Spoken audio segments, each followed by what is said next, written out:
Vamos a dejar ahora el uso del micrófono al doctor Fernando Olvera Charles para que dé inicio con los trabajos de la primera mesa de este segundo Congreso de Educación Pública, el tercero constitucional, traducciones y traiciones.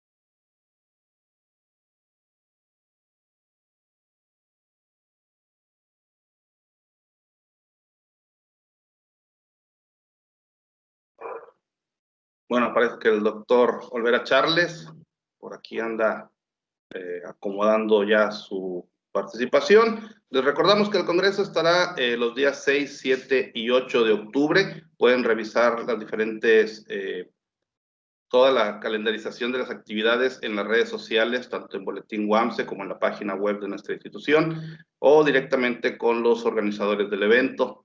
También se estará tomando asistencia en las ponencias, en la mesa de trabajo, para generar los documentos a los asistentes, sus constancias de este segundo Congreso de Educación. Bueno, buenos días.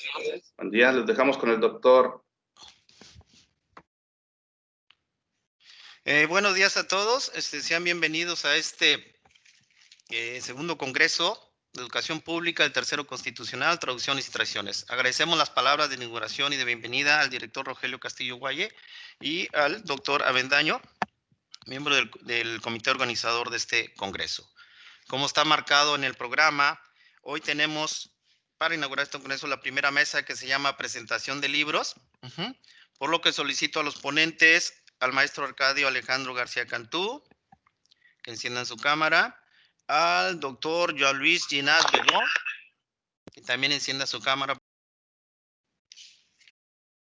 y al doctor Guillermo Flores Miller, que serán los encargados de abrir este Congreso en esta primera mesa.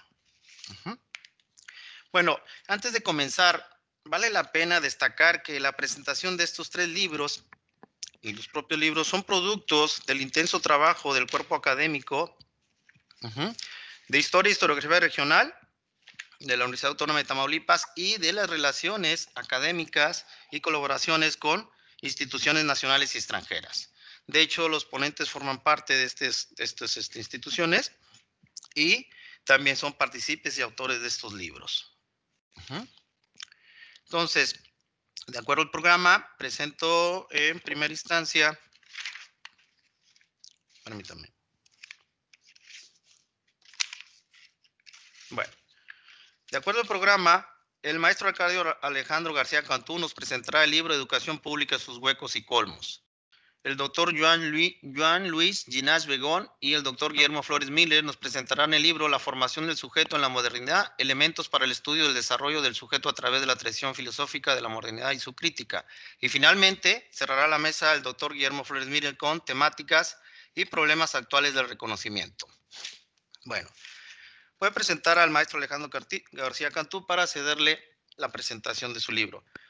Arcadio García Cantú es maestro en Historia por la Facultad de Ciencias Políticas y Sociales de la Universidad Autónoma de Colima. Es integrante del Cuerpo Académico de Historia y Historiografía Regional y profesor investigador de tiempo completo en la Unidad Académica Multidisciplinaria de Ciencias, Educación y Humanidades de esta Universidad Autónoma de Tamaulipas.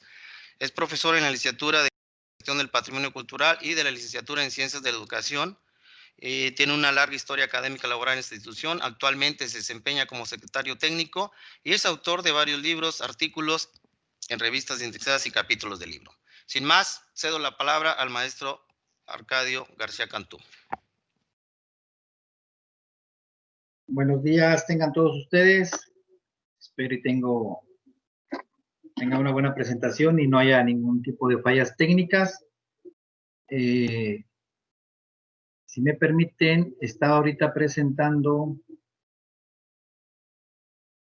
unas diapositivas en alusión al libro que voy a presentar.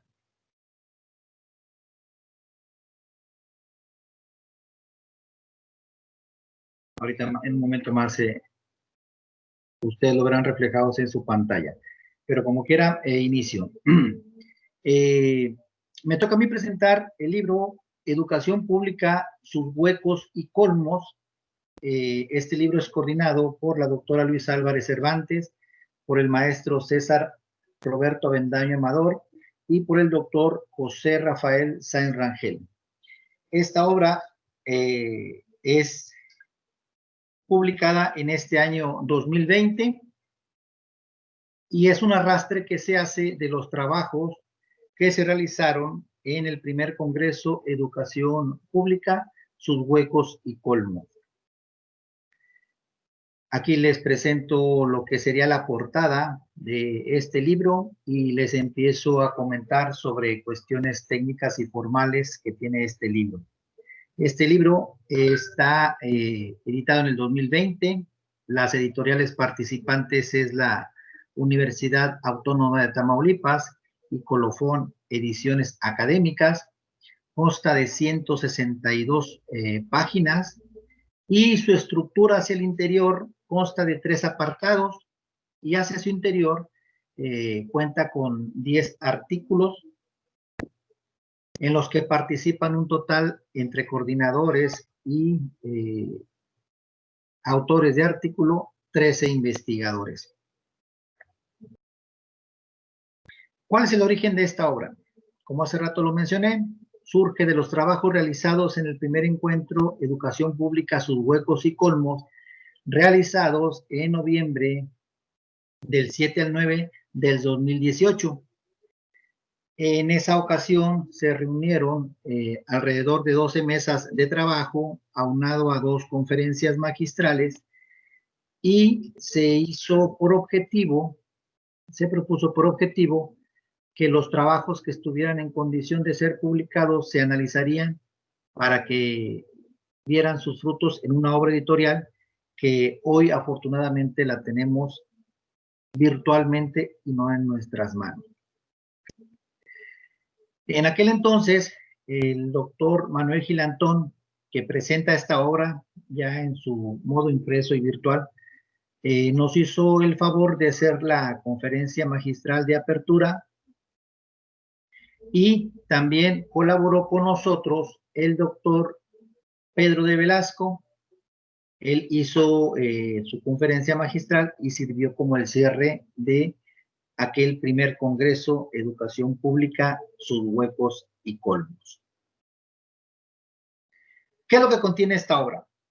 Mencionaré cómo está su estructura ya detallada hacia el interior, entre apartados, artículos, y posteriormente haré unos breves comentarios alusivos a lo que podemos encontrar en esta obra.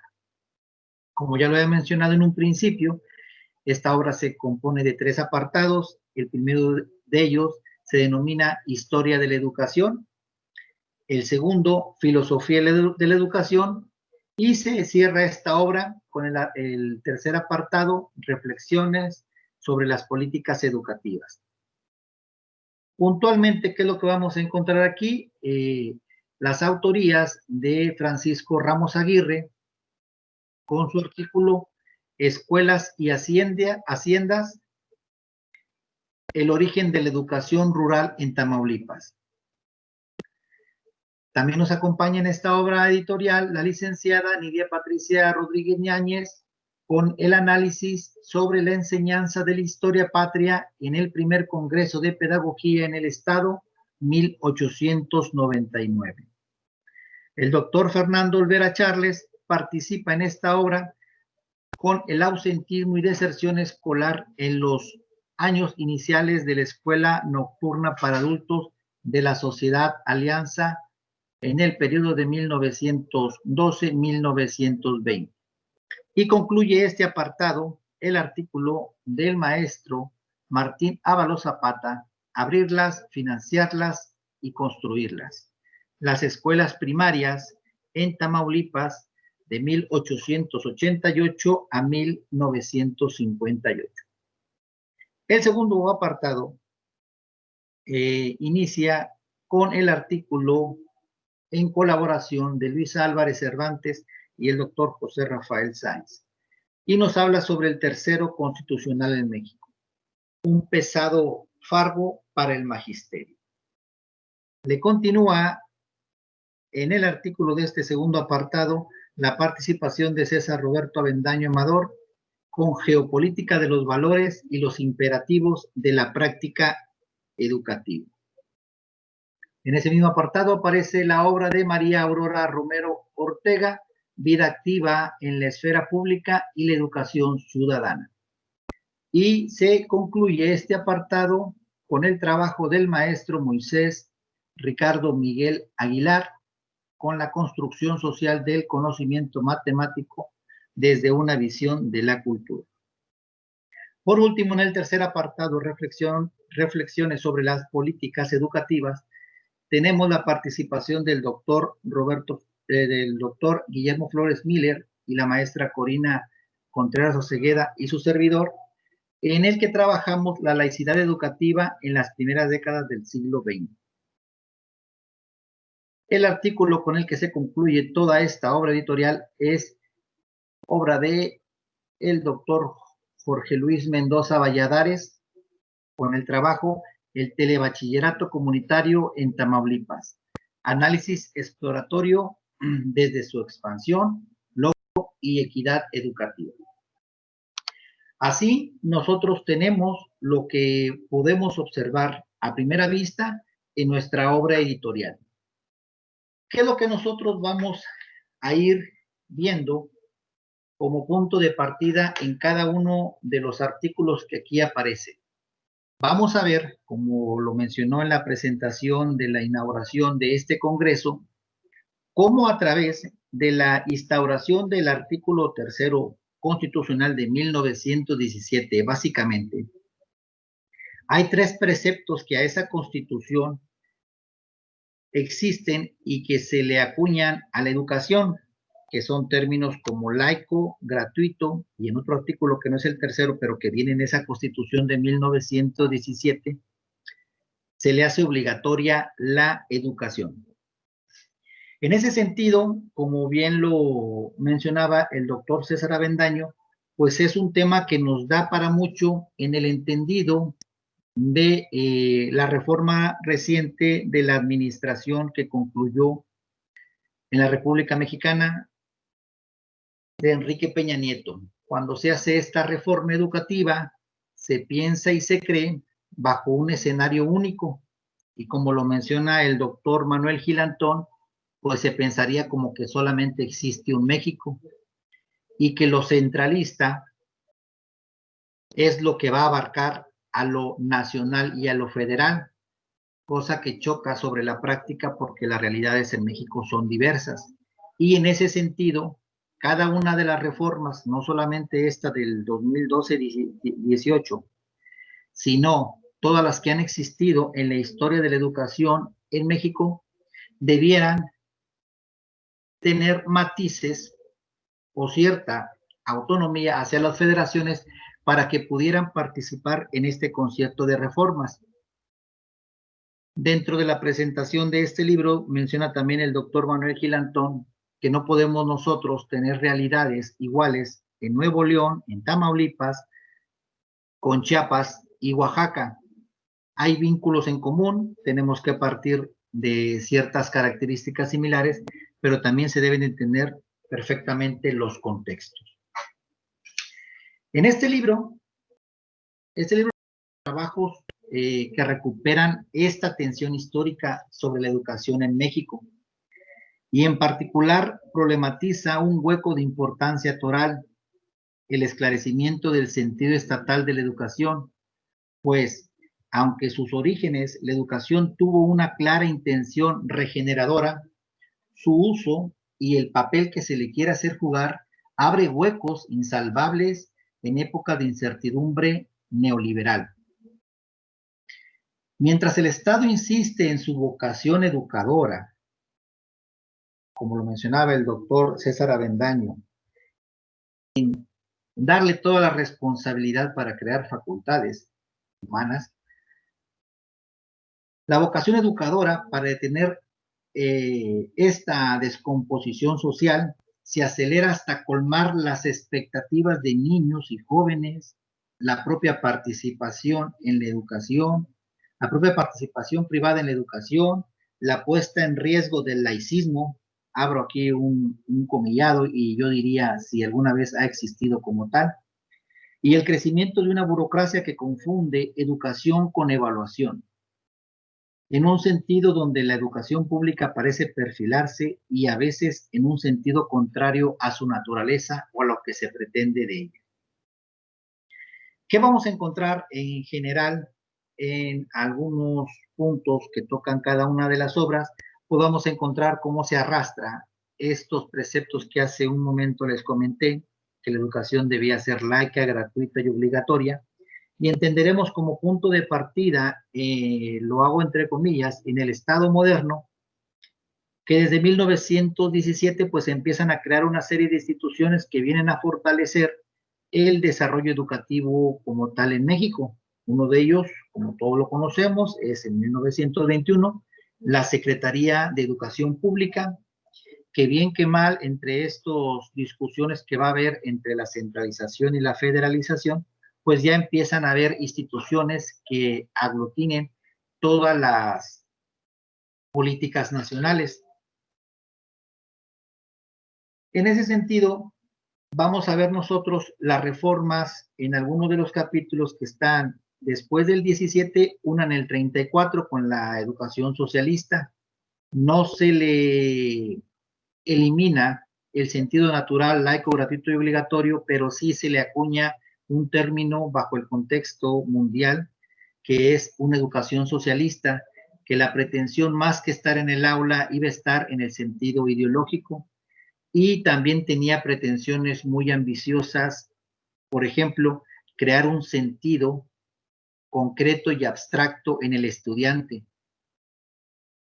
Se pensaría que a veces el conocimiento es estático y que por un momento la Tierra se pudiera detener y pudiéramos tener una visión global y concreta de lo que nos rodea en general.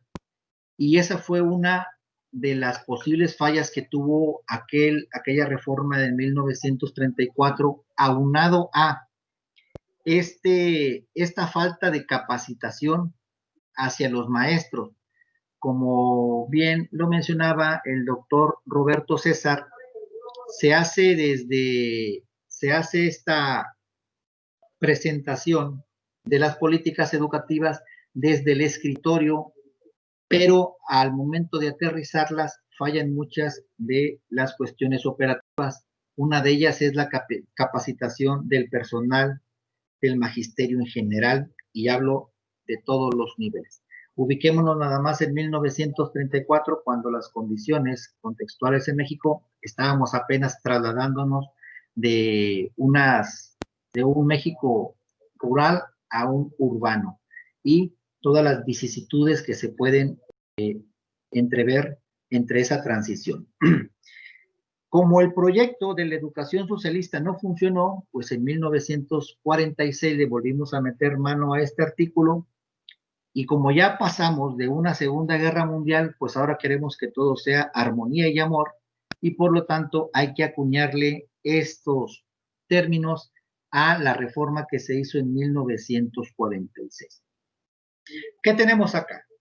Transformaciones. Vamos a pasar del 1917 al 1934, 17 años, después pasamos 12 años al 46, y queremos nuevamente como que empezar una política de largo plazo cuando constantemente se está colgando. Vamos a ver ciertas modificaciones al artículo 3º constitucional, y uno de los grandes impulsos que se da o que se le empieza a formalizar es el Acuerdo Nacional para la Modernización de la Educación Básica en 1992.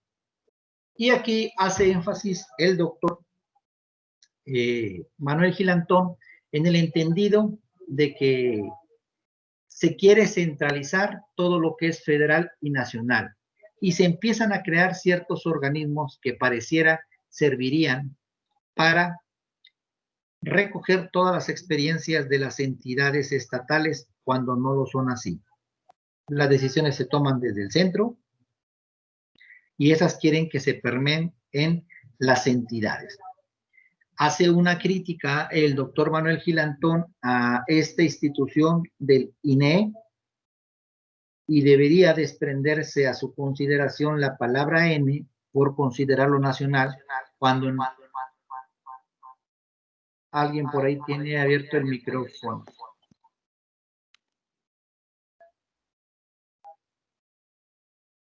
¿Me escuchan? No, Te escuchamos, Arcadio. Perfecto. En ese sentido, decía que habría que desprenderle la palabra N en el entendido de que no es nacional, sino que debería de considerarse a las federaciones, a las entidades y a las realidades y contextos. Por eso la educación propuesta o esta famosa educativa diseñada en el sexenio de Enrique Peña Nieto, pues topó con realidad. Lo que se le puede abonar o rescatar de la administración del sexenio anterior, pues puede ser este impulso a las tecnologías y telecomunicaciones que en cierta medida nos está permitiendo a nosotros pues, realizar este congreso, pero también ahonda en las diferencias que va a haber en los contextos sociales. Se estaba haciendo un estimado hace una semana que alrededor de 2 millones de estudiantes van a desertar, incluyendo todos los niveles, porque parecería que todos tenemos la posibilidad de algún celular, una computadora, internet, cuando esos contextos, por supuesto, siempre salieron de la visión de los que en aquel momento hicieron la reforma educativa, estableciendo como única línea una educación en México, como que si solamente existiera uno, y que todos están bajo las mismas circunstancias. En ese entendido, esta aseveración del doctor Antón bien, y lo podemos encontrar en los artículos de este libro, porque ya se empieza a puntualizar en el bachillerato qué es lo que está fallando, en el conocimiento matemático también qué es lo que está fallando.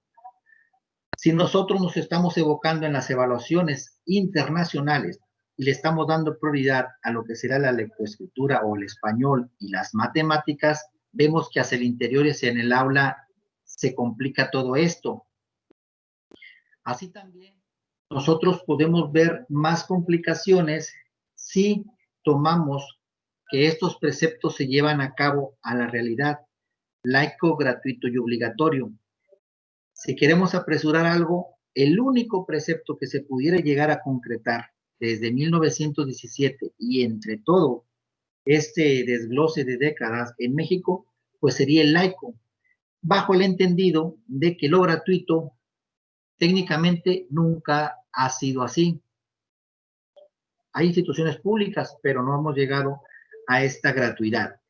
Podemos hacerla, entre comillas, obligatoria, forzando a través de la ley que los papás envíen a sus hijos a las escuelas, pero también se complica este escenario.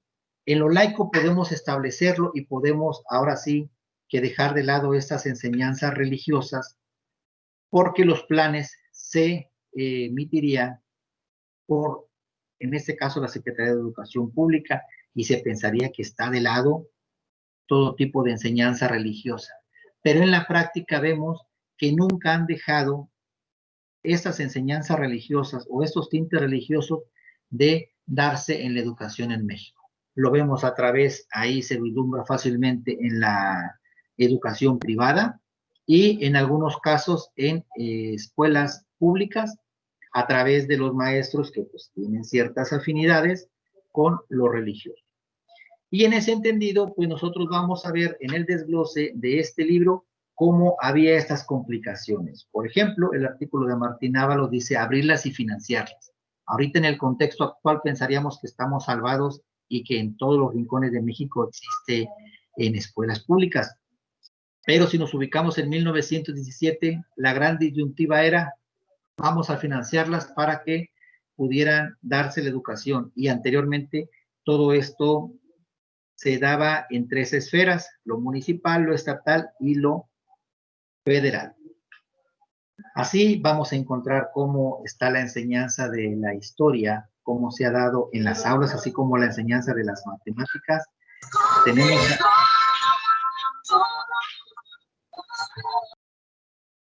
tenemos ahí lo que sería la escuela y las haciendas, cómo se jugó este rol a través de los años. Y por último, el asunto del artículo tercero, que va a ser toral desde un inicio hasta un final. Ya para concluir, pues debemos de aprender de la diversidad. Comprendemos que no nos conformamos de procesos, comprendemos que nos conformamos de procesos muy diversos en lo local, que pueden luego ser ubicados en otra escala de análisis como líneas de investigación de más amplios espectros, en que organicemos en grupos de trabajo plurales y que analicemos qué es lo que se ha hecho en la educación y cómo nosotros podemos activar, cómo nosotros podemos participar en llevar a cabo y a buen puerto la educación. Huecos y colmos, esta obra, Huecos y colmos, con independencia de sentido que le dieron a estas dos palabras nuestros colegas tamaulipecos, dice el doctor Manuel Silantón. Para un profesor que nació y radica en la Ciudad de México, pero que ha sido bienvenido en tantas partes del país, este libro indica que no podemos seguir por el centralismo soberbio con tantos huecos. Sería el colmo. Sin más, dejo mi participación. Si hay alguna duda, comentario, con mucho gusto los externamos en el espacio. Gracias. Agradecemos al maestro Arcadio por su participación. Aclaro que tendremos un espacio de preguntas y respuestas al final de la presentación de los 3 libros, si gustan acompañarnos. Entonces, pasamos ahora al siguiente. Va a ser presentado por el doctor Jean-Louis Gillard-Begón y el doctor Guillermo Flores. Se titula La formación del sujeto en la moralidad, elementos para el estudio del desarrollo del sujeto a través de la tradición filosófica de la modernidad y su crítica. Va a comenzar el doctor Jean-Louis Begón, por lo que me permito leer un breve currículum. El doctor Jean-Louis Begón es profesor titular de la filosofía moderna en la Universidad de Les Illes-Beliard. Ha centrado sus investigaciones en la filosofía de los siglos XVI y XVII, especialmente en Montaigne y en Descartes. Es investigador principal del grupo de investigación sobre pensamiento científico y filosófico moderno y contemporáneo de dicha universidad. Además, actualmente es director del máster en filosofía de la Facultad de Filosofía y Letras que se imparte en dicha institución. Fruto de su investigación son más de 50 publicaciones, entre las que destacan los siguientes libros: Le Homme de Montaigne, de 2009, premio Carles Roal de ensayo 2008, Historia de la Filosofía Moderna 1, de Maquiavelo a Descartes 2009, y Educación, Filosofía e Escritura de Montaigne 2001. También ha sido editor de ensayos sobre educación de Michel de Montaigne, así como la guía Comares de Montaigne. Sin más, cedo la palabra al doctor Ginas. Buenos días. Buenos días. No sé si se me oye. ¿Se me oye bien? Perfectamente. Sí, muy bien, muchas gracias. Pues les agradezco mucho la invitación para participar en este segundo Congreso de Educación Pública. Es un placer y un honor estar aquí, aunque sea virtualmente y a mucha distancia. Tengo el gusto de participar en la presentación de esta obra titulada La formación del sujeto en la modernidad, elementos para el estudio del desarrollo del sujeto a través de la tradición filosófica de la modernidad y su crítica, que es una obra que, pese al largo título y un título que quizás parezca algo pomposo, responde a una idea muy sencilla, pero a la vez muy importante: explorar cómo se ha constituido el sujeto en nuestra sociedad. Se trata, pues, de conocernos mejor a nosotros mismos, para así poder vislumbrar acciones en consecuencia. Para presentar esta obra, yo me voy a referir a lo que ha rodeado la elaboración de la obra, y el doctor Guillermo Flores hablará más propiamente del contenido de la obra, ¿no? Porque creo que es importante entender cómo surge esa obra, en qué contexto surge, y por eso hay que referirse, aunque sea brevemente, a la historia que la ha hecho posible. Y esa historia tiene que ver con la estancia de investigación que realizó el doctor Guillermo Flores Miller en la Universidad de las Islas Baleares, invitado por el doctor Gabriel Amengual que es uno de los más prestigiosos especialistas en Hegel en lengua española, en el año 2014. El doctor Flores quedó adscrito al Departamento de Filosofía y Trabajo Social de nuestra Universidad de las Islas Baleares, departamento que por aquel entonces yo dirigía, y allí empezó una colaboración en la investigación porque descubrimos que teníamos una serie de intereses comunes. El doctor Flores Miles más en el ámbito de la moral y de la sociedad del individuo, yo más quizás en la parte antropológica de constitución, pero confluimos en una intersección, que era la del sujeto, la constitución del sujeto. Dicha colaboración en la investigación se intentó plasmar en 3 ámbitos. Uno, el de colaboración entre nuestros grupos de investigación, de manera que el grupo que yo dirijo sobre pensamiento filosófico y científico en el mundo moderno y contemporáneo colaborase con el cuerpo académico de la Universidad Autónoma de Tamaulipas, Historia e Historiografía Regional, con el fin de estrechar lazos y eventualmente crear futuros proyectos como redes temáticas internacionales. En segundo lugar, el de la colaboración institucional entre nuestras 2 universidades, impulsando un convenio entre la UAT y la UIB de cara a estrechar los lazos investigadores y docentes entre las 2 universidades. A día de hoy, estos 2 primeros ámbitos solo se han realizado parcialmente.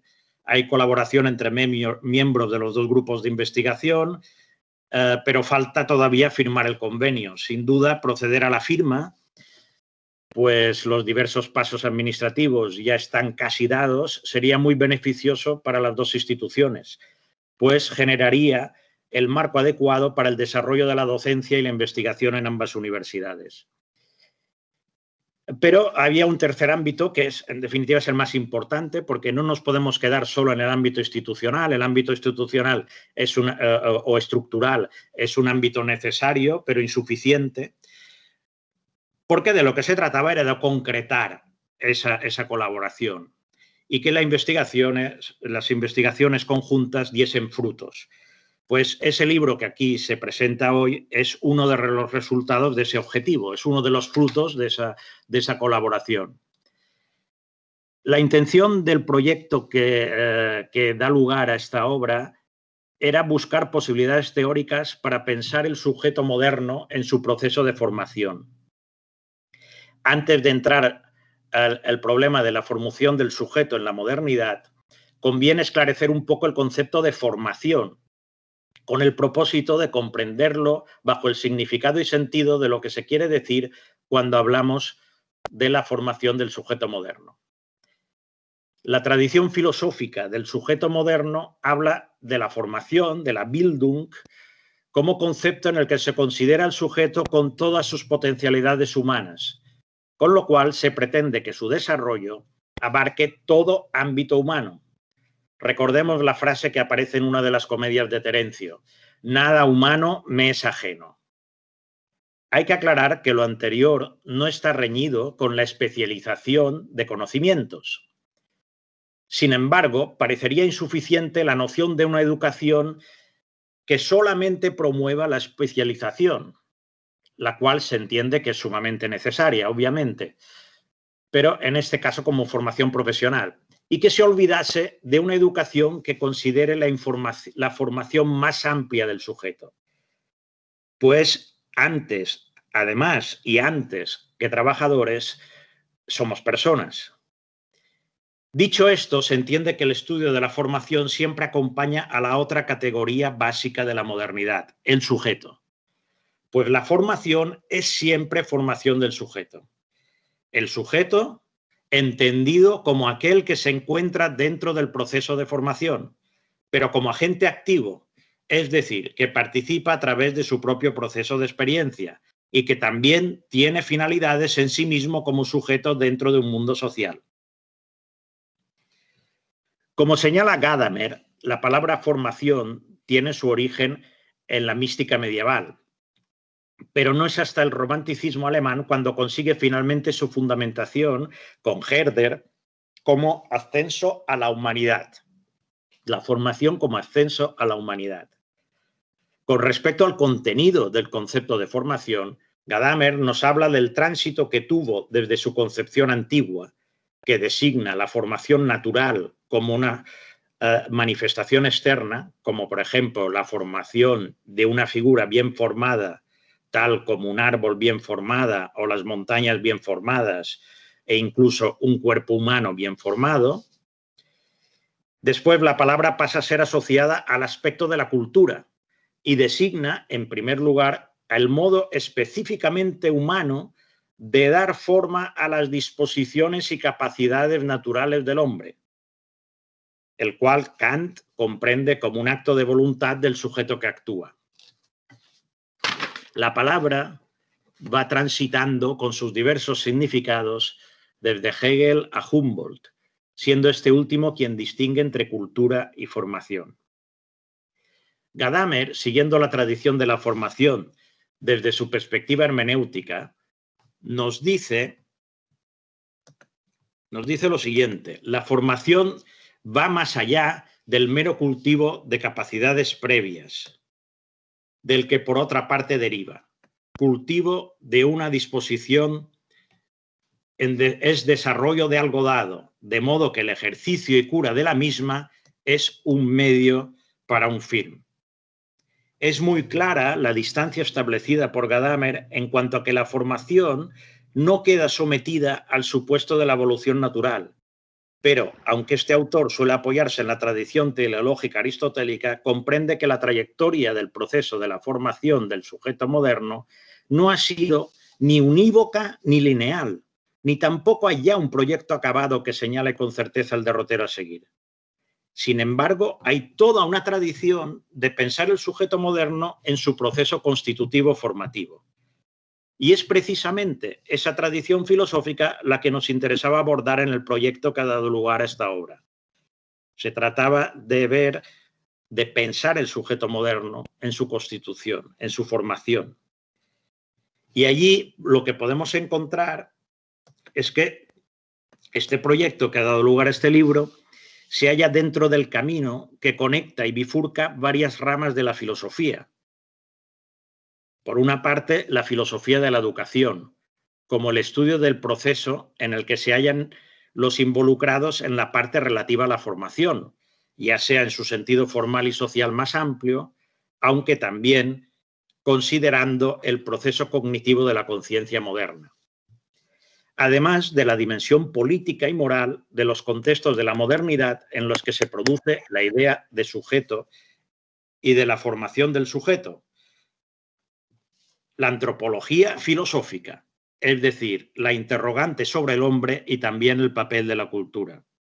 Y es ese punto de intersección entre la filosofía de la educación y la antropología filosófica el punto en el que se ubica este libro. Bajo la idea de que hay una tradición filosófica que se encarga de edificar las categorías de sujeto, de modernidad y de formación, lo que nos proponíamos con este libro era presentar las posiciones de autores emblemáticos que contribuyen a dar más pistas y señas para comprender el proceso formativo del sujeto en la modernidad, pero también problematizar las distintas posiciones, analizar sus efectos teóricos y prácticos, así como sus posibles limitaciones. Ese era el objetivo. Así, por tanto, la obra debía transitar en principio por 4 áreas. Una primera relativa a los orígenes del sujeto moderno y su proceso constitutivo, el nacimiento de la modernidad filosófica y su idea de sujeto. Una segunda centrada en el sujeto de la Ilustración y su época, la cultura y la formación, el surgimiento de la autonomía y la crítica. Una tercera orientada al análisis del sujeto moderno en el pensamiento y la cultura del siglo XIX. Y una cuarta dedicada a la idea del sujeto y la educación en el siglo XX, sus posibilidades y su crítica. Es decir, el libro transita desde el siglo XVI hasta la actualidad, abordando, obviamente, no es un libro que se ocupe, que haga una historia sucinta de la cuestión, sino que son más impresiones, flashes, ¿no?, que abordan distintos autores diversos, cuyo conjunto forma un caleidoscopio que nos permite darnos una idea de cómo se ha constituido el sujeto moderno. Se trataría de iluminar esa constitución para explorar en una futura investigación cómo deberíamos enfocar ahora el proceso formativo del sujeto. Cuando digo ahora y aquí, y el aquí se refiere tanto a México como a España, no tanto a América como a Europa. Es decir, se trata de ver cómo hemos de enfocar ese proceso formativo, en la idea de que para enfocar bien el proceso formativo del sujeto debemos intentar primero comprenderlo. Solo entendiendo mejor cómo somos podemos abordar adecuadamente la cuestión de cómo queremos ser, ¿no?, o cómo entendemos que deberíamos ser. Pero no quiero extenderme más porque realmente quien ha hecho el gran trabajo de elaboración del libro, digamos, de engarzarlo y de hacerlo posible, ha sido el doctor Flores Miller, con el que ha sido un placer compartir la coordinación de esta obra, y yo creo que él es la persona más adecuada para que explique más el contenido del libro.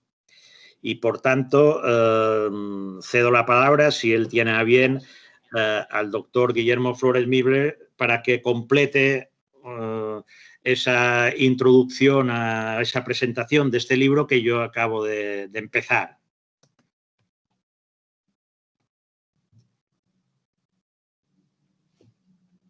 Agradecemos al doctor Ginás la introducción a este libro.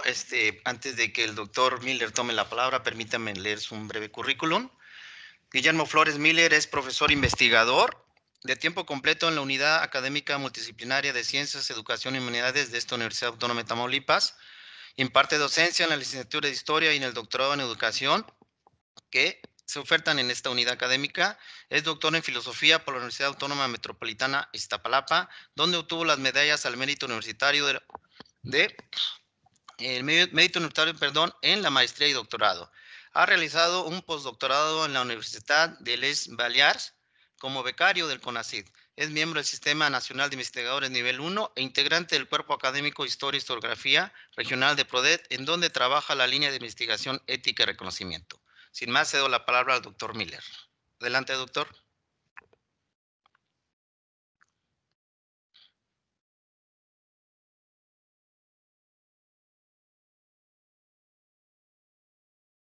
Doctor Miller. Perdón, tenía bajo el volumen. Ya me escucha. Bienvenido. Sí, adelante. Gracias. Sí, pues antes que nada, pues agradecer, ¿no?, la oportunidad de hacer la presentación de esta obra. Bueno, las tres obras, ¿no?, que forman parte del trabajo conjunto del Cuerpo Académico Historia e Historiografía Regional. Y en este caso,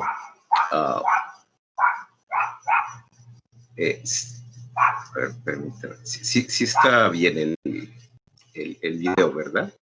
Es que me aparecen varios mensajes no, acá arriba. Sí, no aparece, no está su cámara encendida, ¿No doctor? aparece? No. Si está encendida, no sé por qué razón. Ya está. Listo. Ya está Aparece. Listo. Bien. Sí. Perfecto. Sí, es que me aparecieron 3 mensajitos, ¿no?, de que había ahí algunas dificultades técnicas. Bien, pues agradecer el espacio de este congreso, segundo congreso de educación pública, en el cual, bueno, pues se presentan estas 3 obras hechas por iniciativa del cuerpo académico. En el caso de este libro, La formación del sujeto en la modernidad, no voy a decir todo el nombre porque es kilométrico, es un poco amplio, ¿no? Ya el profesor Ginás me ha hecho favor, bueno, de hacer la referencia completa al título. Y bueno, esta obra efectivamente es el trabajo de colaboración, de investigación conjunta que se ha ido desarrollando a través del tiempo. Ya tenemos pues aproximadamente 7 años, poco más, trabajando en conjunto. Ha habido la oportunidad de realizar diversas estancias en aquella universidad para pues seguir llevando a cabo este tipo de colaboraciones entre el grupo de investigación que él dirige, ¿sí? Y por otro lado, pues el grupo académico, historiografía regional, y del cual participo en la línea ética y reconocimiento, ¿no? Es la línea que estoy trabajando desde hace tiempo, desde que llegué aquí a la universidad hace ya casi 6 años, voy a cumplir aquí. Y bueno, en esta presentación yo me voy a concentrar, como ya lo dijo el doctor Luis Ginás, él se ha dedicado más bien a explicar el contexto en el cual se construye esta obra y cuáles son los motivos y los objetivos a seguir, los cuales, pues bueno, creo que han llegado a buen puerto. Tan es así que, bueno, se ha podido concretar la obra después de algunas dificultades, algunos textos que salieron, otros entraron, nos llevó un poquito de tiempo la elaboración de esta obra, pero afortunadamente pues ya hay un resultado, un libro que, aunque todavía no aparece, desgraciadamente, ¿no? Ni siquiera de modo digital, no está disponible. Estamos ya prácticamente pues en los albores de que aparezca, ¿no? Su versión digital, y eventualmente aparecerá la edición escrita, la edición en papel, por parte de Editorial Colofón. Esta obra esperamos que pueda aparecer este mismo año, ¿sí?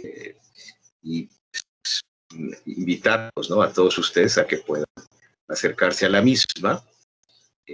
Pero bueno, antes que nada voy a hacer una especie de recuento de cuál es el contenido que integra esta obra. Explico, los textos que componen esta obra se hallan acomodados de modo cronológico, dado que se pretende partir desde los orígenes del sujeto moderno, un proceso constitutivo, es decir, de la formación, del nacimiento de la modernidad filosófica y su idea de sujeto. Para ello se comienza por algunos de los primeros autores de la modernidad filosófica, en los que la preocupación de la formación del sujeto está presente. De este modo, esta tradición filosófica sienta las bases para una cultura que contribuye al surgimiento de la noción de formación relacionada con la idea del sujeto y la educación, sobre todo sus posibilidades como sujeto en formación, y también su crítica. Voy a decirles que bueno, la obra está compuesta por varios capítulos. El primero de ellos es elaborado por el doctor Joan Ginás Begón, quien es un especialista en Montaigne, uno de los más importantes que existe a nivel mundial. Es así, ¿no? Digo, quienes se dedican a la filosofía en esta etapa de la primera modernidad, saben bien, ¿no?, a lo que me estoy refiriendo. Y bueno, su texto, su capítulo se llama Los ensayos de Montaigne, un proyecto de formación del sujeto, ¿sí? Y en este capítulo, el doctor Milán nos dice que en los ensayos de Montaigne encontramos un proyecto de formación del sujeto que no se limita a las ideas creativas que en ellos aparecen, sino que comprende el propio proyecto de escritura de esta obra singular. Por eso, en primer lugar, se aborda la cuestión de la peculiaridad y originalidad de los ensayos de Montaigne, y a continuación se caracterizan las ideas eje que atraviesan el texto y le dan coherencia. Luego se sitúa en el marco, en este marco, las ideas propiamente educativas que aparecen en la obra, dedicando especial atención a la función de la filosofía en el proceso de formación del juicio. Ello conduce a establecer una relación entre educación, filosofía y escritura, que es lo característico del proyecto montañiano de formación del sujeto. Finalmente, se concluye que la propuesta que encontramos en Montaigne en relación a este tema puede situarse tanto al principio como al final de la modernidad. ¿Sí? Nos dice el autor Joan Llinàs al principio porque su propuesta de formación puede ser vista como una manera específicamente humana de dar forma a las disposiciones naturales del ser humano. Al final, porque al carecer de una forma de hombre universal que podemos conocer y a la que debamos y podamos acercarnos. Solo nos queda pensarnos la convicción que en este proceso nos creamos. El segundo capítulo es elaborado por Jaume, es un profesor también, al igual que el profesor Llinàs, de la Universidad del Illes Balears, y su texto es sobre Comenio o Comenius o Komensky por el origen, ¿no? Checo, un autor importante también en pedagogía. Ustedes saben que he leído directamente la obra, la Magna Didáctica, ¿no? de Comenio. El capítulo abordado por Andrés Jaume se titula Antropología y Educación en Comenio. ¿Sí? Y en este capítulo, Jaume realiza un estudio antropológico de Comenio, o sea, de una antropología en el sentido filosófico y educativo, la cual se constituye a partir de presupuestos teológico-escriturísticos, que hay que recordar que Comenio tiene una relación directa con el proceso de reforma, ¿sí? En el centro de Europa es un autor importante, ¿no? Repito, la cual se constituye a partir de presupuestos teológico-escriturísticos que junto a las ideas acerca de la filosofía natural ofrecen una base sólida para desarrollar una teoría educativa. La cuestión de la formación del sujeto Comenio es una cuestión indisociable de la de su educabilidad. A diferencia de otros autores modernos, Comenio subraya la relacionalidad del sujeto humano. Este no está encerrado en su yo, sino que es un ser que necesariamente se tiene que servir del mundo y actúa en él. Sin embargo, el objetivo final de la vida del hombre es la vida eterna y la contemplación de Dios, de forma que este mundo es un camino para el mundo venidero. ¿Sí? Este capítulo del doctor Jaume desarrolla estos lineamientos centrándose en la obra a la que ya he hecho referencia, la Didáctica Magna, y sus consideraciones acerca del ser humano, es decir, su constitución, su lugar en el mundo, el lenguaje y la teleología educativa. Bien, el siguiente capítulo es elaborado por dos jóvenes doctores en filosofía, profesores en la misma universidad, en la de Les Illes Balears, Sergio García Rodríguez, y el doctor Sergio García Rodríguez, yo lo conocí cuando él estaba estudiando su doctorado, y bueno, un joven muy talentoso, lo mismo que el joven doctor Natanael Pacheco Cornejo, que son grandes especialistas en pensamiento de Descartes, ¿sí? Son cartesianos importantes en el ámbito español, mismo que el doctor Llinàs, su director de tesis. El título de su capítulo se llama La formación del sujeto en René Descartes desde la educación a las pasiones. ¿Sí? Y bueno, en este capítulo de Sergio García Rodríguez y Natanael Pacheco Cornejo, se pretende ofrecer una reconstrucción de las líneas generales de la concepción cartesiana de la formación del sujeto, las cuales se centran en el perfeccionamiento del uso de las facultades del sujeto. La primera parte de su trabajo se centra en la concepción cartesiana de la instrucción guiada por preceptores en infancia. La segunda examina la idea cartesiana de una formación autónoma basada en la revisión y destrucción de los prejuicios de la infancia. Y la tercera aborda su concepción de una gestión autónoma de la vida emocional basada en la estima de uno mismo. Sí.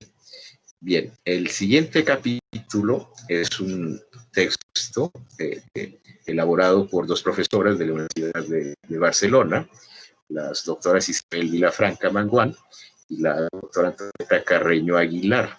Este es un texto sobre el pensamiento de Rousseau. Ellas ya se han dedicado anteriormente a trabajar a este autor.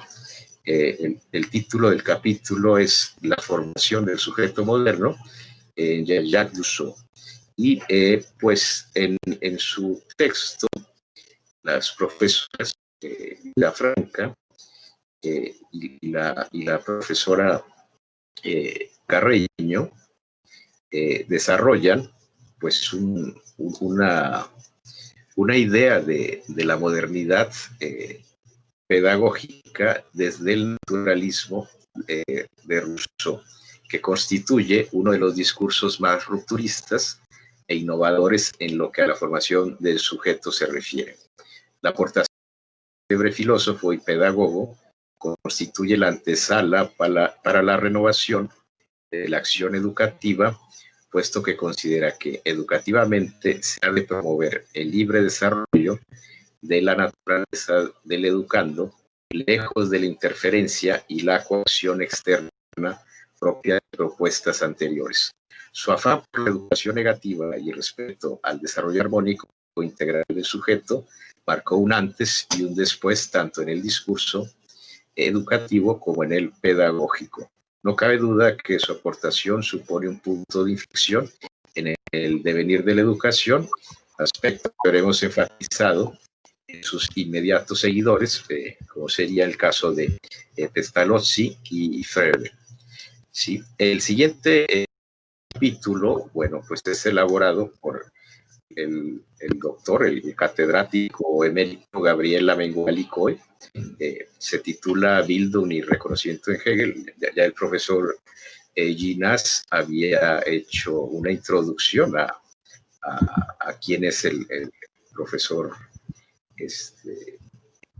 Gabriel Amengual y Coy. Es un profesor muy prestigioso a nivel mundial.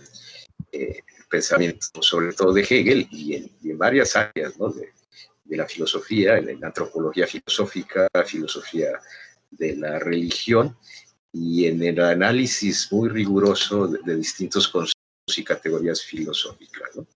Bien, sin mayor preámbulo, bueno, voy a tratar de explicar en qué consiste el capítulo del doctor Amengual, Bildung y el reconocimiento en Hegel. En este capítulo, el doctor Amengual expone a detalle qué entiende Hegel por Bildung. En primer lugar, Amengual, a fin de ofrecer una panorámica de los distintos significados del término, hace un repaso por la obra hegeliana, distinguiendo dos significados básicos: Bildung como proceso de formación y Bildung como cultura o manera de pensar o mentalidad. Después, el escrito se centra en la fenomenología del espíritu, toda ella pensada como un proceso de formación, en cuyo desarrollo destacan los capítulos. El cuarto, la formación de la autoconciencia, en la que Bildung, el verbo, cobra importancia al tratar del trabajo del cielo. En el capítulo sexto, que es el espíritu, Hegel pasa a exponer la Bildung en la formación de la modernidad. Aquí podemos ver el desarrollo de la Bildung en la modernidad como figura del mundo, en correspondencia y paralelismo con el capítulo cuarto, donde se trató como figura de la conciencia. El siguiente capítulo es elaborado por el doctor Eduardo Álvarez González, el profesor titular de la Universidad Autónoma de Madrid. Su capítulo se titula La formación de Marx sobre la cuestión clásica de la formación del individuo. Y en este capítulo el doctor Álvarez, que es un especialista también en Hegel, es uno de los más importantes, así como en el pensamiento de Marx, ¿no? En él aborda la formación del individuo desde la perspectiva del pensamiento de Marx y para ello hace algunas distinciones fundamentales para este tema de la formación del individuo. La formación en Marx no se reduce a un aspecto meramente educativo en el sentido de una teoría de la educación, sino que la formación del individuo se sitúa en un texto más amplio y que es en el cual se produce socialmente una formación del individuo concreto. Y esto es a través de las mismas relaciones del desarrollo de las sociedades modernas. También el capítulo se concentra más en el individuo desde el sujeto, porque la subjetividad es producida socialmente en la forma de individuo, lo cual refleja la subjetividad en su proceso de formación bajo las condicionantes propias del mundo moderno capitalista, no desde una configuración subjetivista abstracta, la cual no se correspondería con la totalidad social en la que se haya inserta dicha subjetividad. De este modo, el individuo es la forma y el contenido de la subjetividad en la que se produce el ser social, y por tanto la formación desde esta perspectiva es una formación social del individuo. Los siguientes capítulos, dado que ya me están diciendo que queda muy poco tiempo para concluir, ¿verdad? Voy a hacer el repaso, ¿sí? De capítulos y los autores. El siguiente capítulo es elaborado por los profesores de la Universidad de Barcelona, Jordi García y Ferrero, y el doctor Francisco Esteban Vara. El capítulo se titula Intento de Friedrich Nietzsche de convertirse en un Geist durante su etapa nómada de 1879 a 1888. La figura del Homo Viator, o sea, del viajante, el viajero, significa eso, el atrevimiento a pensar por cuenta propia y el cuidado de sí. El siguiente capítulo elaborado por el catedrático de la Universidad de Barcelona, Conrad Vilano, un personaje muy importante, muy prestigioso en el ámbito de la filosofía de la educación. Este capítulo lo elabora junto con la doctora Antonio Carreño y la doctora Raquel Cerco Raiz. La formación cosmovisional y la pedagogía de las ciencias del espíritu hacia una pedagogía hermenéutica. Dos puntos, la educación es educarse. Este es el título del capítulo. Inmediatamente después viene un capítulo elaborado por el doctor Joan González Guardiola, un muy reconocido fenomenólogo, de los más importantes que hay actualmente en el ámbito de la filosofía europea, podríamos decirlo, que se titula Hacia una idética de la relación enseñanza-aprendizaje. ¿Sí? El siguiente capítulo, elaborado por el doctor Darío Barbosa Martínez de la Universidad Complutense de Madrid, se titula La teoría crítica de Walter Benjamin y su crítica a la formación del sujeto histórico, modernidad. El que sigue es el capítulo titulado Michel Foucault, el estudio de la discontinuidad entre la formación del sujeto en la antigüedad y la formación del sujeto en la modernidad. Este ha sido elaborado por un gran conocedor, un gran especialista en la obra de Michel Foucault y de la teoría crítica, como es el doctor Faburón, sí, un amigo. El último capítulo, no menos importante, ya el que va en orden cronológico, es elaborado por la doctora Luisa Álvarez Cervantes y se titula La formación, el conocimiento y la liberación en Paulo Freire. Pues bueno, es así como acaba esta rápida revisión. El tiempo me ha ganado y pues no queda más que invitarlos a que hagan la lectura de esta obra cuando ya esté disponible en el mercado, que esperamos que sea muy pronto. Y pues les agradezco, ¿no?, su atención y creo que ahorita me toca nuevamente, ¿no?, participar. Agradecemos al doctor Miri la presentación de la segunda parte de segundo libro.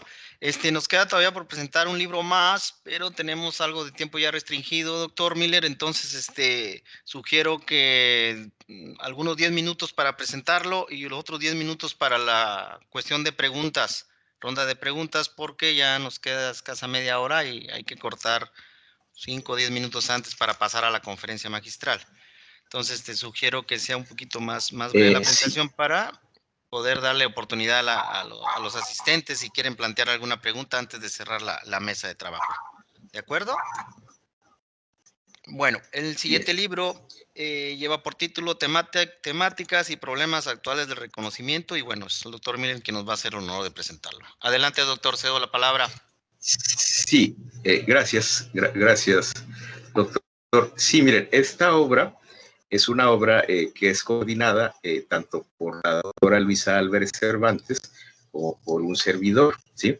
Este libro también forma parte de un proyecto de investigación a mi cargo que se llama Reconocimiento, Educación, Ética e Historia, que está dentro del trabajo que se realiza en la línea de investigación, ética y reconocimiento del cuerpo académico Historia e Historiografía Regional. Es un texto que consta de 8 capítulos.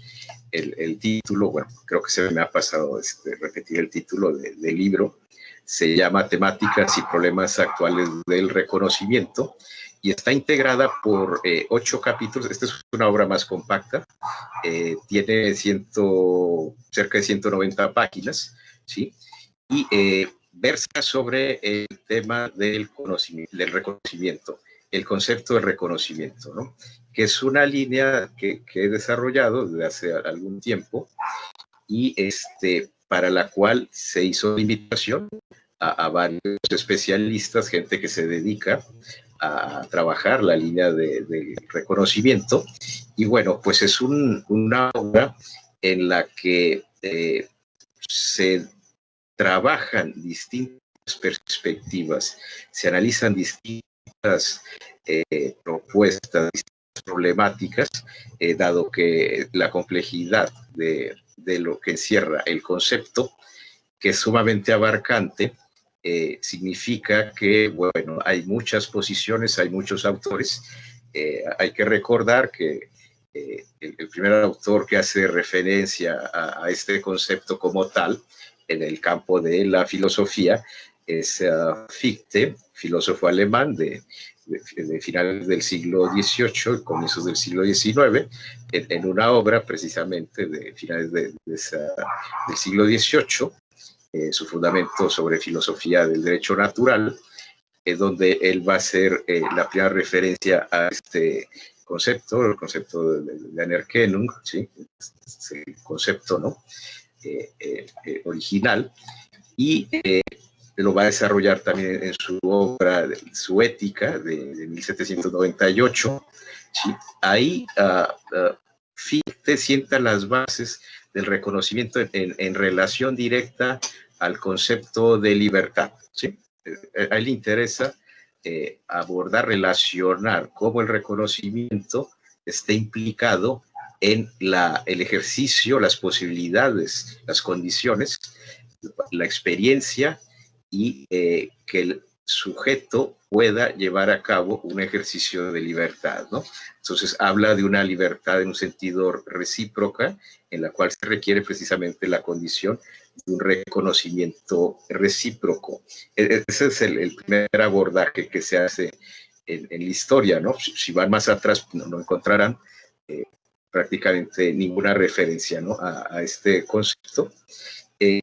Quien inmediatamente lo comienza a desarrollar ya en esa misma época, en los primeros años, 1802, es Hegel, que hay una etapa temprana del primer periodo de Jena, en la cual él se dedica a elaborar un concepto de reconocimiento dentro de una eticidad, en un sentido objetivo, de la construcción de un mundo social compartido, de la conformación de la autoconciencia, pero dentro de esto que él llama una eticidad, ¿no? Hay 3 obras donde básicamente él desarrolla esto, ¿sí? ese sentido de lo que se llama espíritu objetivo. Posteriormente, en la segunda etapa, dentro de su periodo de Jena, va a presentar su etapa ya final, se puede decir ya cuando acaba de su periodo, ¿no? Dentro de aquella universidad, la Universidad de Jena, presenta en 1807 un famoso texto clásico de la historia de la filosofía que se llama La Fenología del Espíritu. En esta obra, el capítulo 4 hace referencia a este concepto. Decía, no es la primera vez que lo hace, aquí hace referencia en un contexto de una conciencia que conoce y se relaciona con otras conciencias, por lo cual en este capítulo 4 podríamos decir que el reconocimiento está muy minimado, no hay realmente una solución, que de hecho eso es lo que pretende mostrar la contradicción, que surge a partir de que distintos individuos con sus pretensiones, en este caso de ejercicio de autorreferencia y autosatisfacción de sus necesidades y sus deseos, se enfrentan a otros individuos que también tienen esas mismas pretensiones y surge un conflicto inmediatamente. Aquí hay que decirlo que hay una inspiración gaussiana, que se le conoce el reto de Gauss, o sea, la lucha por el honor, que es una lucha que a final de cuentas está dominada por las pasiones que predominan, la racionalidad estratégica de los individuos y que por lo tanto la voluntad de ellas está todavía subsumida a un estado de naturaleza, ¿no? Entonces, Hegel de alguna manera retoma este aspecto de esa conflictividad presente en una especie de estado de naturaleza donde las condiciones en las relaciones humanas son realmente conflictivas, son peligrosas y nos llevan a un escenario de la lucha por la lucha-muerte, hay que decirlo, de la dialéctica, de la lucha-muerte, por el reconocimiento entre dos figuras antagónicas de las cuales surge alguien que va a dominar y alguien que va a ser dominado. Esta es la famosa dialéctica que luego Alexandre Kojev, un ruso avecindado en París en los años 30, va a rebautizar y por el ámbito marxista, aunque él era más bien un existencialista heideggeriano, hay que decirlo, sus bases, sus elementos filosóficos son más bien de un existencialismo antropológico, un antropologismo radical, incluso en la lectura que realiza de la fenología del espíritu en sus cursos que va a dar a lo largo de la década de los años 30, de 1934 a 1939. Él desarrolla un famoso seminario en el que acuden grandes figuras de la filosofía, gente muy joven, pero que más adelante van a llegar a desarrollar sendas carreras en este ámbito. Y bueno, Kojev habla no de la lucha entre señor y siervo, sino entre amo y esclavo, ¿no? Y así ha pasado la historia. Es decir, se cambió, se distorsionó el nombre original, los términos que emplea Hegel, y Kojev nos habla de la relación, de la lucha, del conflicto que se produce entre dos figuras de las cuales van a surgir autoconciencias, una que es sometida y otra que somete, ¿no? Esto sería así como el origen, la génesis de una subjetividad en la cual la intersubjetividad produce un mundo desigual, ¿no? O sea, de la igualdad originaria que han pretendido los autores naturalistas, contractualistas, pues aquí Hegel nos dice, pues surge una tensión en la relación de individuos, hay una desigualdad producida precisamente por el resultado que se desarrolla a través de un conflicto en el que hay un ganador y hay quien es sometido. De ahí surge precisamente la Bildung, el concepto de Bildung. Hegel ahí lo desarrolla en esa dialéctica. Le recomiendo, para abordar más al respecto, acudir al libro del doctor Gabriel Amengualcoy, que está contenido en el libro de la formación del sujeto en la modernidad, porque él ahí desarrolla una explicación muy rigurosa, muy bien elaborada, ¿no? Bien documentada, donde explica parte de esto. Bueno, lo que explica hasta el momento es únicamente de manera muy rápida, ¿sí? Voy así como a una velocidad fuerte. Son los inicios, los orígenes del concepto de reconocimiento. Ya he mencionado a Kochev, el que tiene gran influencia sobre autores que ya no necesariamente seguirán al pensamiento de Hegel, pero que sin embargo siguen esta ruta, esta línea, ¿no? Respecto a la identidad y su diferencia, respecto a la conflictividad, respecto a las temáticas del poder. Desde ahí, desde esta matriz originaria que recae en esta obra de Hegel, que no tiene la última palabra, por cierto, dentro del pensamiento de Hegel. Por eso hay que adentrarse a otras obras, ¿no? Para entender cuál es el tratamiento, ¿no? Incluso más elaborado y más desarrollado sobre el concepto de reconocimiento en otras obras, ¿no? Pero bueno, la fenomenología del espíritu ha pasado en la historia como una referencia, y a veces no comprendida del todo, a veces se cree que ahí se va a resolver en el capítulo 2 lo que el autor de ninguna manera se propuso resolver. No es así. Para quienes nos dedicamos a esto, entendemos que es únicamente el surgimiento de una relación de no reconocimiento y de sometimiento, lo que hay en esa obra.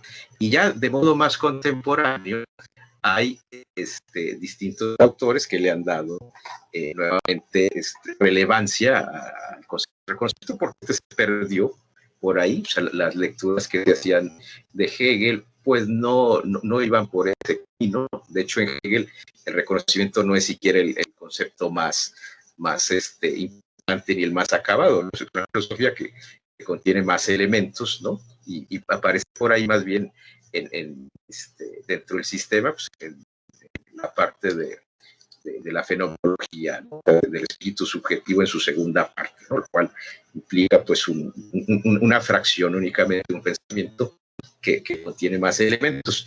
Pero bueno, el que vuelve a rescatar este concepto en el ámbito de la filosofía va a ser a final de la década de los 60, 1967, Jürgen Habermas. Sí, Jürgen Habermas, que pues, ha desarrollado una teoría que no tiene mucho que ver con la teoría hegeliana, pero que rescata de estos textos iniciales de Jena, los primeros textos donde Hegel desarrolla el reconocimiento, algunas categorías que le van a servir, ¿no? Se refiere al lenguaje que lo desarrolla Hegel en algunas de estas obras, algunos fragmentos, ¿sí? De clase, ¿sí? Y los llamados esbozos jenenses, ¿sí? Y su trabajo de Habermas es un texto que se titula Trabajo e Interacción, ¿sí? De ahí, un discípulo de Habermas, ya en la década de los años 80, va a desarrollar un texto importante, es su tesis de habilitación como profesor en la Universidad de Frankfurt, en Alemania. Este autor es Axel Honneth, un autor muy importante, muy influyente, que probablemente el autor que ha desarrollado una teoría del reconocimiento más robusta, más amplia, ¿no? O sea, prácticamente se dedica a eso.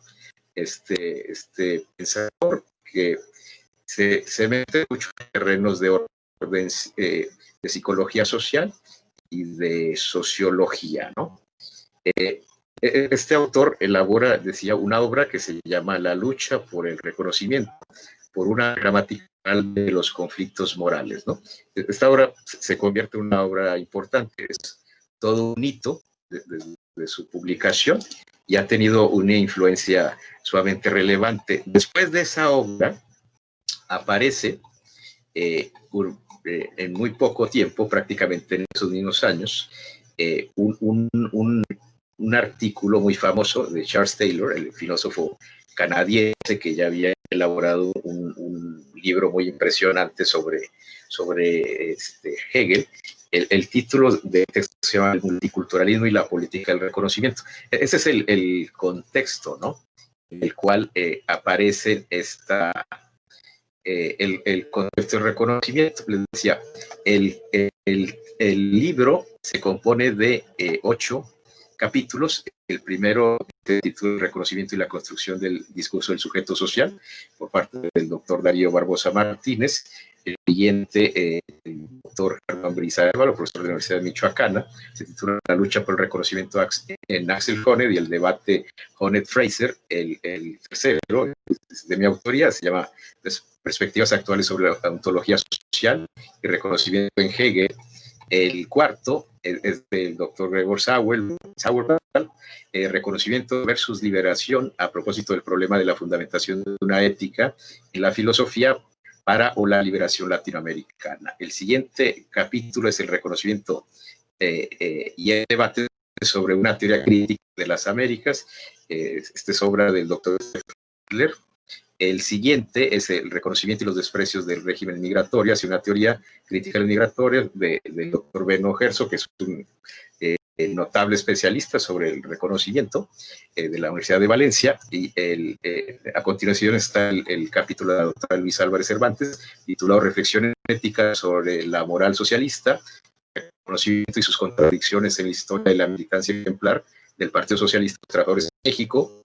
Y el último capítulo es de otro autor también, dedicado incluso a la traducción de la obra de Axel Honneth en esta lengua, junto con el doctor Herzog, Benno Herzog, el doctor Frances Hernández Sidó, profesor de la Universidad de Valencia. Su texto, dado que él ha incorporado el concepto de reconocimiento a la estética, tiene un libro incluso, ¿no?, sobre el tema de reconocimiento y estética.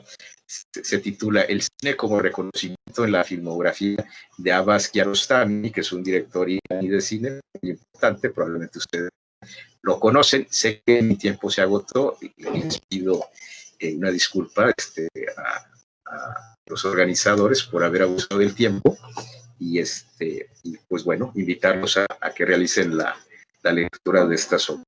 Muchas gracias. Bueno, agradecemos la presentación del libro de parte del doctor Miller y solicito a los ponentes que enciendan sus cámaras para, pues, despedir la mesa.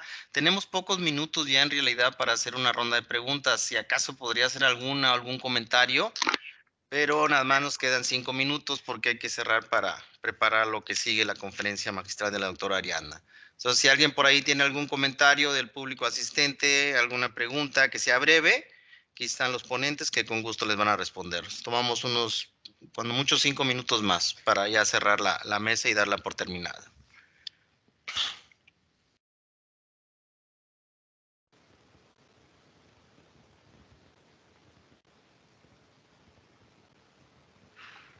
El ingeniero Porras quiere hablar. Adelante, Adelante. ingeniero.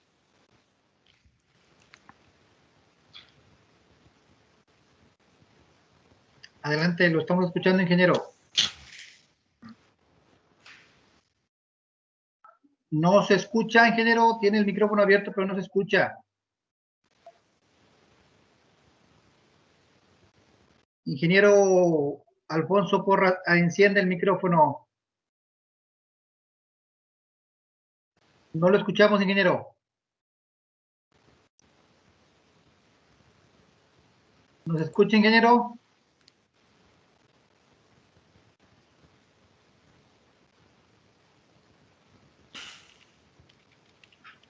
No lo escuchamos, ingeniero. Con que esté abierto, nada más. Con que esté abierto. Ahí en la biblioteca.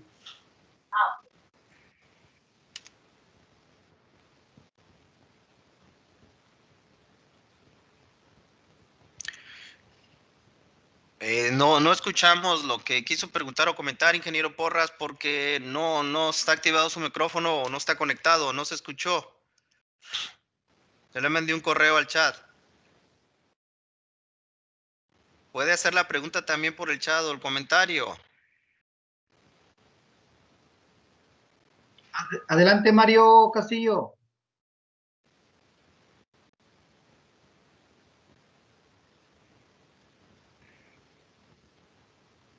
Sí, gracias. No sé si me escuchan. Sí, te escuchamos, adelante. adelante. Bueno, mi pregunta es para el doctor Miller, ya que pues soy alumno de doctorado y pues él me está dando clase, ¿verdad? Y yo le comentaba que, bueno, para mí Hegel es algo difícil de comprender y más que nada, pues obviamente pues yo no me dedico a la filosofía, pero pues él nos está haciendo como que el favor de como explicarnos qué es lo que Hegel menciona como reconocimiento. Y bueno, pues lo que logro entender de Hegel es que el reconocimiento pues va a establecer esa diferenciación entre los individuos, entre uno y otro, pero a la misma vez lo va a reconocer como iguales. A lo que me refiero, o bueno, a lo que mi pregunta es, si el reconocimiento es algo moral o es algo antropológico del ser humano.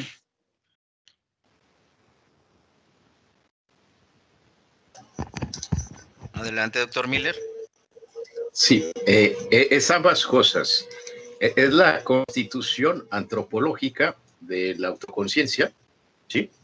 Relacionada con esta categoría que es la más importante en Hegel, del espíritu, y para ello utiliza como puente al concepto de reconocimiento. Y efectivamente implica desigualdad, pero también hay una igualdad. De hecho, la igualdad es previa, es decir, por el hecho de ser autoconsciencia, es decir, ser seres humanos, ¿sí? Ser personas humanas, ya compartimos esa posibilidad de poder desarrollarnos como sujetos autoconscientes, ¿no?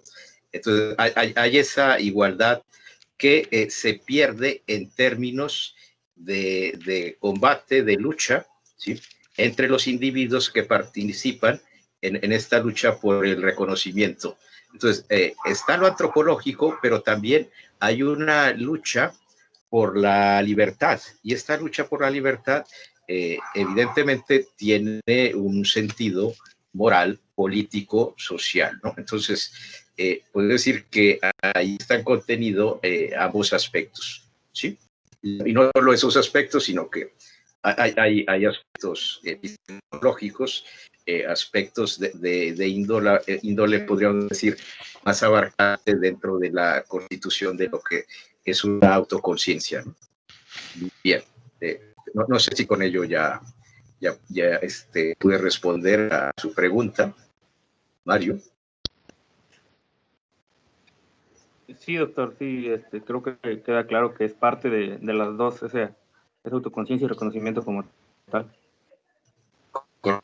Sí es. Sí. Ok, pues nos quedan, bueno, creo que ya es hora de cerrar la mesa, nos quedan unos 6 minutos, sí. Pues agradecemos, a nombre del comité organizador, agradezco a los ponentes por la excelente presentación de estas obras. Invito a los asistentes y público en general a continuar con nosotros en la siguiente actividad programada de este congreso, que es la conferencia magistral que lo va a inaugurar, que va a ser impartida por la doctora Ariana Acevedo Rodrigo y que lleva por título ¿Cuánto cuesta la escuela? La gratuidad, de la educación pública mexicana en perspectiva histórica, que va a ser moderada por la doctora Luisa Álvarez Cervantes y empieza en punto de las 12. Así que les sugiero tomar un pequeño descanso, agua, y para que nos puedan volver a acompañar en esta conferencia. Agradezco a los ponentes por su participación y al público asistente. Bueno, con permiso, y entonces seguimos conectados para esperar la conferencia de la doctora Ariana.